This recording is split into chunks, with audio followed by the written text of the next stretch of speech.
வீட்டிலேருந்து இப்போ cantonment railway ஸ்டேஷனுக்கு போயின்னு ஆட்டோவில். ஆட்டோக்கு 140 ருபீஸ் ஆச்சு. இப்போ கண்ட்ரோல்மெண்ட் ரயில்வே ஸ்டேஷன் ரீச் ஆயாச்சு. இன்னும் இருட்டாக தான் இருக்குது. நம்ம கொஞ்சம் சீக்கிரமே வந்துட்டோம். 6:10க்கு ட்ரெயின் எக்கிறது. ஆல்மோஸ்ட் வெளிச்சம் ஆயாச்சு. யூஎஸ் ஜென்ரலுக்கு 230 ருபீஸ் ஆச்சு. இப்போ எர்ணாகுளம் எக்ஸ்பிரஸில் போகிறோம். ட்ரெயின் வந்தாச்சு. நம்ம ட்ரெயின் கோச்சுங்கெல்லாம் புதுசாக இருக்கிறது இருக்குது கொஞ்சம். அதனால இது எல்லாம் பார்க்குறக்கு கொஞ்சம் நீட்டாக இருக்குது. பட்ஜெட்டில் போகிறதுனால இங்கேருந்து கொச்சின் ஏர்போர்ட்டுக்கு ட்ரெயினில் போகிறேன். சோலோவாக போகிறதுனால கொஞ்சம் போர் அடிக்குது. கொஞ்சம் வெயிலுக்கு வாட்டர் மிலன் வாங்கினேன். அப்புறமா இப்போ மதியம் சாப்பாடுக்கு பிரியாணி வாங்கினேன்.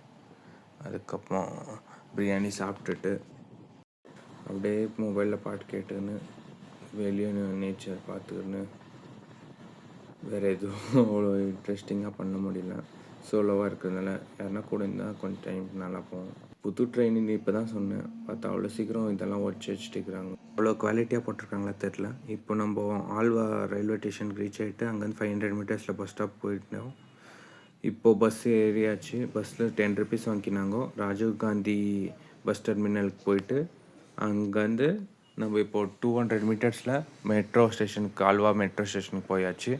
பஸ் ஆல்ரெடி ரெடியாக இருந்துச்சு. இங்கேருந்து ஏர்போர்ட்க்கு 80 ருபீஸ் ரீசனபிள் தான். ஏசி பஸ் வரும். மழை வேறு வந்ததுனால நான் ஃபஸ்ட்டே ஏறி உக்காந்துருந்தேன். 20 மினிட்ஸ் அப்படி அதுக்கப்புறம் தான் எடுத்தாங்க. ஏன்னா மெட்ரோவில் இன்னும் சில பேர் வந்திருந்தாங்க. அதுக்கப்புறமா இப்போ கொச்சின் ஏர்போர்ட்டுக்கு ரீச் ஆயாச்சு ஆல்மோஸ்ட்டு. இப்போது இன்டர்நேஷ்னலுக்கு ஒரு பக்கம் டொமஸ்டிக்கு இன்னும் கொஞ்சம் முன்னாடி போகணும். நம்ம இன்டர்நேஷ்னல்னால இறங்கியாச்சு. இப்போ இங்கேருந்து டிபார்ச்சர் பக்கம் போய் நிற்கிறோம். டிபார்ச்சர் இப்போது செக்யூரிட்டி செக் இங்கே டிக்கெட்டு அப்புறம் பாஸ்போர்ட் கேட்பாங்க. இங்கே வெரிஃபிகேஷன் பார்த்துட்டு உள்ளே வந்திருந்துமே இங்கே டிஸ்பிளேயில் ஃப்ளைட் பேர் அப்புறம் ஃப்ளைட் நம்பர் இருக்கும். அப்புறம் அவங்க செக்இன் எந்த ஏவா பிஎஸ்சின்னு காமிப்பாங்க. அந்த இடத்துல போய்ட்டு செக்இன் பண்ணணும். இப்போ நான் சீக்கிரமே வந்துட்டு கொஞ்சம் வெயிட் பண்ணி முடிச்சுட்டு செக்இன் பண்ணியாச்சு. இப்போது செக்யூரிட்டி செக்கில் இங்கே ஹேண்ட் லக்கேஜ் இது மொபைல் இதெல்லாம் செக் பண்ணியாச்சு. இப்போ அங்கேருந்து உள்ளே வந்ததும் ஃபஸ்ட் ஃப்ளோருக்கு வந்து இங்கேருந்து ஸ்ட்ரைட்டாக வந்தால் லான்ச் இருக்குது. இந்த கார்டுக்கு மட்டும் அக்செப்ட் ஆகுனாங்கோ. நம்ம கார்டு ஆகாதுன்ட்டாங்கோ. ஸோ நம்ம ரிட்டர்ன் வந்துட்டேன்.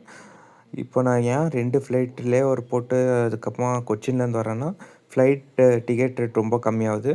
இதே பெங்களூர்லேருந்து டேரெக்ட் ஃப்ளைட் பண்ணுறேன்னா கொஞ்சம் காஸ்ட்லியாக இருக்குது. இது ரொம்ப எனக்கு ஆல்மோஸ்ட் ஒரு 30-40% கம்மியாச்சு. இது ஃபுல்லாகவே வெயிட்டிங் ஏரியா தான். ஒரு கேட்லேயும் ஒரு கண்ட்ரிக்கு போகிற ஃப்ளைட்ஸ் இருக்கும். நம்ம போயிட்டு அந்த இடத்துல வெயிட் பண்ணணும். நான் இப்போ கேன்டீனில் சும்மா ப்ரைஸஸ் பார்த்துருந்தேன். 300 மேலே இருந்துச்சு ஒரு தோசைங்கள.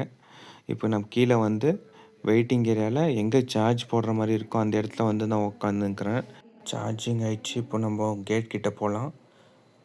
இங்கே எக்ஸலேட்டரில் இருக்குது. கொஞ்சம் ஸ்லோவாக தான் போகுது. நம்ம கேட் கிட்டே போயின்னு இருக்கலாம். இப்போ நம்ம கேட்டு 3rd இங்கேயே போட்டிருக்காங்க பாருங்கள். 3rd கிட்டே இப்போ கோலமாப்பூர் அப்புறம் ஃப்ளைட் நம்பரு. இப்போது எத்தனை மணிக்கு நம்ம உள்ளே விடுவாங்க அதுவும் டைமிங் போடுவாங்க. அது வரைக்கும் வெயிட் பண்ணணும். இப்போ ஆல்மோஸ்ட் எல்லோரும் உள்ளே போயிட்டு மேலே நான் லாஸ்ட்டாக தான் போகிறேன். ஏன்னா இந்த ட்ராலி எதுவும் இல்லை. நான் செக்இன்லேயே போட்டாச்சு. அதனால் நான் இப்போது ஹேண்ட் லக்கேஜ் மாத்திரம் இருக்கிறதுனால லாஸ்ட்டில் போயிட்டுனா கூட வைக்கிறதுக்கு ஈஸியாக இருக்கும்னு லாஸ்ட்டில் நின்றுக்கிறேன். இந்த ஃப்ளைட்டில் லெக் ஸ்பேஸ் கொஞ்சம் கம்மியாக தான் இருக்குது. இப்போது நான் மலேசியாவுக்கு போக சொல்ல அடுத்த நாள் ஸ்டார்ட் ஆகிடும். இப்போ அடுத்த நாள் பார்க்கலாம்.